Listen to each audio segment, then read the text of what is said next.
ഹോസിയ 7-ാം അധ്യായം. ഇസ്രായേലിലെ ഉപജാപങ്ങൾ.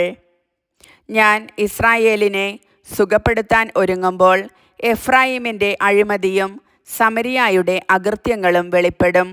അവർ വ്യാജമായി പെരുമാറുന്നു. കള്ളൻ അകത്തു കടക്കുന്നു, കവർച്ചക്കാരൻ പുറത്ത് കൊള്ള നടത്തുന്നു. അവരുടെ ദുഷ്കർമ്മങ്ങൾ ഞാൻ ഓർക്കുന്നുവെന്ന് അവർക്ക് ചിന്തയില്ല. അവരുടെ പ്രവർത്തികൾ അവരെ വലയം ചെയ്തിരിക്കുന്നു. അവ എൻ്റെ കൺമുൻപിലുണ്ട്. തങ്ങളുടെ ദുഷ്ടത കൊണ്ട് അവർ രാജാവിനെ സന്തോഷിപ്പിക്കുന്നു, വഞ്ചന കൊണ്ട് പ്രഭുക്കന്മാരെയും. അവർ വ്യഭിചാരികളാണ്, ചുട്ടുപഴുത്ത അടുപ്പ് പോലെയാണവർ. മാവ് കുഴയ്ക്കുന്നത് മുതൽ അത് പുളിക്കുന്നത് വരെ മാത്രമേ അതിൽ തീ ആളിക്കത്താതിരിക്കുകയുള്ളൂ. നമ്മുടെ രാജാവിൻ്റെ ഉത്സവദിനത്തിൽ പ്രഭുക്കന്മാർ വീഞ്ഞിൻ്റെ ലഹരിയിൽ ദഹിച്ചു. നിന്ദകരുമായി അവൻ കൈകോർത്തു പിടിച്ചു. ഗൂഢാലോചന കൊണ്ട് അവരുടെ ഹൃദയം തീച്ചൂള പോലെ ജ്വലിക്കുന്നു. രാത്രി മുഴുവൻ അവരുടെ കോപം മങ്ങിക്കിടക്കുന്നു. പ്രഭാതമാകുമ്പോൾ അത് ആളിക്കത്തുന്നു. അവർ അടുപ്പ് പോലെ ചുട്ടുപഴുത്തിരിക്കുന്നു. തങ്ങളുടെ ഭരണാധിപന്മാരെ അവർ വിഴുങ്ങുന്നു. അവരുടെ രാജാക്കന്മാർ നിലം പതിച്ചു. അവരാരും എന്നെ വിളിച്ചപേക്ഷിക്കുന്നില്ല. ജനതകളുമായി ഇടകലർന്ന് മറിച്ചിടാതെ ചുട്ടെടുത്ത അപ്പമാണ് എഫ്രായിം. പരദേശികൾ അവൻ്റെ ശക്തി കാർന്നു തിന്നുന്നു. അവൻ അത് അറിയുന്നില്ല.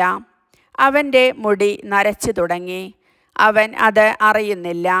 ഇസ്രായേലിൻ്റെ അഹങ്കാരം അവനെതിരെ സാക്ഷ്യം നൽകുന്നു. ഇതൊക്കെയായിട്ടും അവർ തങ്ങളുടെ ദൈവമായ കർത്താവിങ്കലേക്ക് തിരിയുകയോ അവിടത്തെ അന്വേഷിക്കുകയോ ചെയ്യുന്നില്ല. ബുദ്ധിയും വിവേകവുമില്ലാത്ത മാടപ്രാവിന് തുല്യമാണ് എഫ്രായിം. അവൻ ഈജിപ്തിനെ സഹായത്തിന് വിളിക്കുന്നു, അസീറിയായിൽ അഭയം തേടുന്നു. അവർ പോകുന്ന വഴി അവരുടെ മേൽ ഞാൻ വല വീശും. വായുവിലെ പക്ഷികളെ എന്ന പോലെ അവരെ ഞാൻ വീഴ്ത്തും. അവരുടെ ദുഷ്കൃത്യങ്ങൾക്ക് ഞാൻ അവരെ ശിക്ഷിക്കും. അവർ വഴിതെറ്റി എന്നിൽ നിന്ന് അകന്നു പോയിരിക്കുന്നു. അവർക്ക് ദുരിതം. അവർ എന്നെ എതിർത്തു. അവർക്ക് നാശം. ഞാൻ അവരെ രക്ഷിക്കുമായിരുന്നു. എന്നാൽ അവർ എനിക്കെതിരെ വ്യാജം പറയുന്നു. ഹൃദയം നൊന്ത് എന്നെ വിളിച്ചപേക്ഷിക്കുന്നതിന് പകരം അവർ കിടക്കയിൽ വീണ് വിലപിക്കുന്നു. ധാന്യത്തിനും വീഞ്ഞിനും വേണ്ടി അവർ തങ്ങളെ തന്നെ മുറിവേൽപ്പിക്കുന്നു.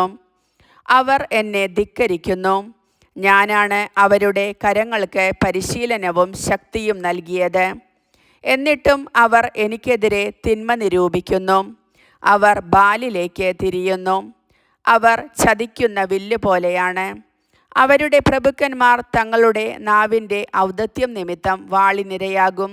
ഈജിപ്തിൽ അവർ ഇതിനാൽ പരിഹാസ വിഷയമാകും. കർത്താവിൻ്റെ വചനം.